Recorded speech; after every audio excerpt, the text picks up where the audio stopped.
Do you all know what it is you're carrying? Welcome back. Join me while I break down another movie plot.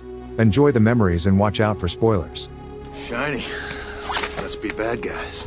500 years from now, Earth can no longer sustain our numbers, so we find a new solar system with dozens of new planets to inhabit, all of which are gradually terraformed in a process taking decades.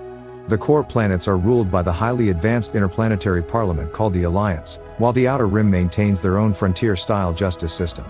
Dwelling even further beyond the outer planets are a savage cannibalistic humans called the Reavers, said to be people who reached the edge of space and went mad after seeing a vast nothingness. They do all manner of nastiness to those they encounter, then strap the corpses to their patchwork ships, which they in turn use to rip apart poor adventurers in space. The film begins in an Alliance facility where a powerful psychic named River is the subject of experiments. Dr. Matthias tells his superior that like all of their subjects she is conditioned for combat, but unlike the others River is something special, an anomaly. After hearing this, Simon renders the room unconscious, having come to rescue his little sister. River quickly regains her senses and gracefully avoids being spotted as they make their way onto the Serenity, a Firefly-class transport ship crewed by a team of outlaws led by Captain Malcolm Reynolds. Sometime later, and Serenity is entering a planet's atmosphere under the control of Wash. Mel leads the camera in a 5-minute straight one-take introducing the ship and crew. The team's weapons expert and hardened but sensitive Jayne, the most capable fighter and Wash's wife Zoe, and Serenity's mechanic and the reason it isn't currently falling apart Kaylee. Back at the facility, a recording of the escapes being inspected by an Alliance agent with no rank or name. Like the facility, the operative doesn't exist, yet has all the authorization and clearance to go where he pleases. Madness. Matthias allowed key members of parliament to inspect River, possibly allowing her to look into their heads and steal government secrets. The operative offers Matthias the choice of an honorable death, but he refuses, so he paralyzes him with a pressure point blow to the side and allows him to fall on his centuries-old sword, which he says is an honorable way to die. An assistant is asked to retrieve information as the operative begins his search for the Tam siblings. Despite Simon's protests, the crews come to the planet to use River's psychic abilities to help rob a bank. Simon's earned his passage by acting as the ship's doctor, but Malcolm requires River to earn hers. The team take a landspeeder called a mule to the bank before sticking it up and shooting out the cameras. River's able to telepathically sense any patron attempting to be a hero as the captain and Jayne make their way into the vault. Suddenly River has a vision of a Reaver raiding party arrive as they begin to slaughter the townspeople. Mel orders the people to hide in the vault and they attempt to make it back to Serenity. A man attempts to catch a ride with them but is pushed off by the captain as they are at the mule's capacity. As he begins to be torn apart, Mel puts a bullet in him and the Reavers lose interest. The mule begins to get run down by a much faster Reaver landstalker, intent on catching them alive as they prefer their food fresh. During the tense chase, Zoe sideswipes some rocks, taking the stalker out of action, but only temporarily as it returns and fires a harpoon straight through Jayne's leg. Mel manages to shoot him free before becoming someone's dinner, and Wash intercepts them with the Serenity and scoops up the mule. The stalker is clipped before Wash can take off, bringing a single Reaver aboard, but he is easily dealt with. Simon strikes Mel for his willingness to put River in danger and decides they're off the ship the first chance they get. Zoe confronts her oldest friend on leaving the man when they could have dumped the payload instead. She says that they would have never left a man behind during the war against the Alliance, but Mel responds with maybe that's why they lost. Years ago, Malcolm and Zoe fought during the Battle of Serenity Valley, the independent planet's last stand against the Alliance.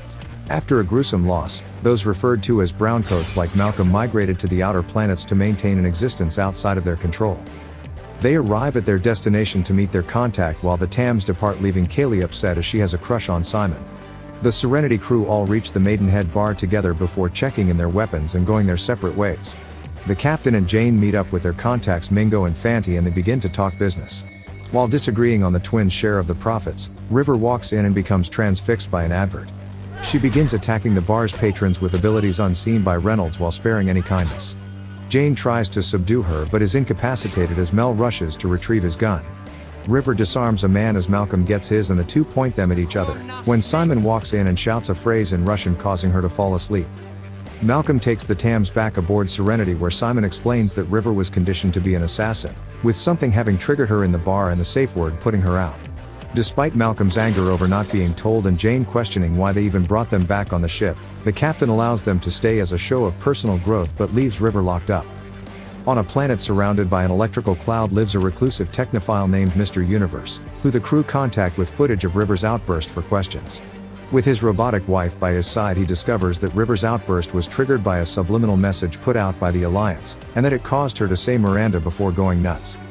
To hide out, the team fly to the mining colony of Haven to take refuge with a former member of the Serenity crew, Shepard. That night the priest warns him that it's likely an operative after him and that it's in Mel's nature to continue to help the Tams. In the morning he receives a call from Inara, another former passenger and Malcolm's former lover. The rest of the crew secretly listen in on the tension while Inara asks that they assist her as guns for hire. Reynolds agrees on the job and, despite knowing it's a trap, decides to go anyway as he fears for her safety.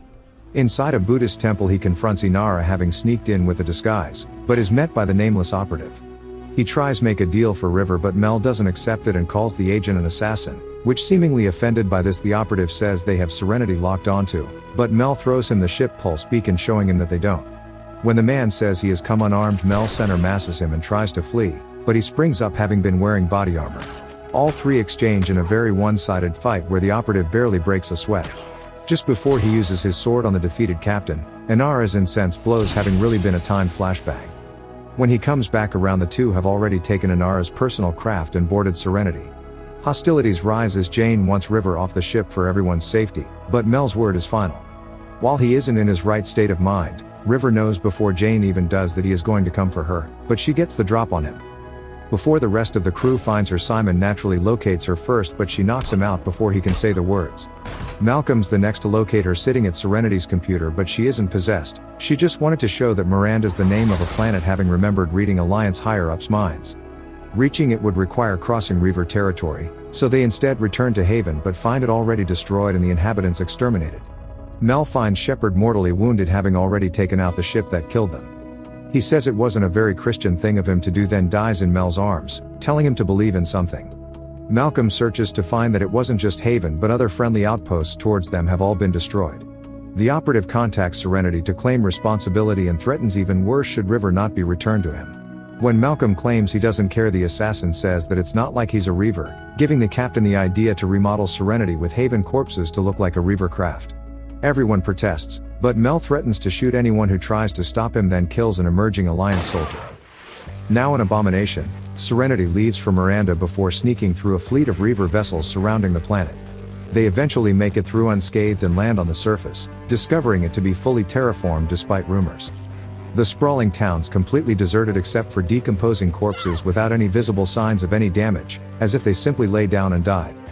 Venturing further, they discover a crashed Alliance ship containing a report log. According to it, the Alliance administered a chemical called Pax into the population that was meant to make them placid. Unfortunately, it worked too well and they stopped caring altogether, simply laying down and starving themselves. However, 10% had the opposite effect, beginning to mutilate their bodies and eat each other, thus becoming the first 30,000 Reavers. Everyone's sickened by this revelation, but none more than the Browncoats, who fought against this exact kind of Alliance imposition on people's way of life. For the first time in years, Malcolm is moved by something greater than money, and says he aims to misbehave. They come up with the plan to transmit the recording to every planet in the solar system with Mr. Universe's equipment, but he is shown to already be surrounded by the enemy. While the operative's now shown to be getting less graceful with his kills when he slays Mr. Uni a little too hastily. On their way, Mel opens fire on a stray Reaver ship to provoke the others to chase them. The operative waits confidently to shoot Serenity out of the sky with an Alliance fleet orbiting Mr. Universe's planet. When it emerges, he first scoffs at their brashness, but it's followed by the entire Reaver fleet and a massive battle commences. Wash steers Serenity past the chaos down to the planet while still being chased by Reavers the whole way down. The operative escapes his craft in an escape pod as it blows up around him and follows the crew down to the surface. Slamming into the ground, Serenity slides across the landing strip and rips apart as it crashes into the hangar. As Wash begins to relish in his success, a harpoon suddenly impales him through the chest, killing him instantly. The surviving crew flee from the landing Reaver ships and continue into the compound to a small choke point perfect for holding them off. The crew give Mel the time he needs to make it to Mr. Universe, but he finds him dead and his transmitting equipment destroyed. But his robotic wife informs him of a second transmitter they missed nearby. The Reavers break through and begin to swarm the team as Zoe gets a slash across the back. Kaylee is shot in the neck, so the team retreat back into the corridor, but Simon forgot his medical bag and is shot in the stomach going back for it. River tells him that now it's her turn to protect them, then jumps through the blast door and throws the medical kit back, closes the doors and gets dragged away by the Reavers. Mel reaches the second transmitter, inconveniently suspended above a large death trap. He attempts to make the jump to it but gets shot in the back by the operative, having heard the same pre-recorded message on Wifebot. Being quicker on the draw, Mel fires on the operative a few times but only hits armor before making the leap to the platform. The operative follows him and the two begin to fight. During the back and forth, Reynolds is run through with the sword but removes it and continues. The operative employs the same pressure point move to paralyze him, but he only tricks the assassin into believing it works, then breaks his back. Having had that particular nerve move due to shrapnel damage during the war, Mel leaves no name strapped to a railing with a Miranda log broadcasting as he staggers back to his team. Upon being informed by them that River was lost to the Reavers, the blast doors open to reveal River standing in a room of corpses, having killed them all. Suddenly the Alliance breaks through the wall into the room and wait for orders to shoot, but the operative tells them to stand down as he shows his first bit of emotion and tears up at the recording. Sometime later, after a funeral on Haven, the crew patch up Serenity when the captain is again met by the operative. He told the Alliance that the TAMs are no longer a threat, but since he's no longer with the company he can't guarantee they won't come back. Mel warns him that he'll kill him if he sees him again, but the free agent says there's nothing to see. Simon and Kaylee finally hook up, while Inara decides to stay with Mel on the ship. At the helm of Serenity, Captain Reynolds is now training his new co-pilot River. Despite knowing everything he's gonna say before he says it, she listens on adamantly as Mel tells her the secret that keeps a ship in the air is love. And the movie ends. You want to run this ship? Yes. Well, you can't. So you made it. I appreciate your time.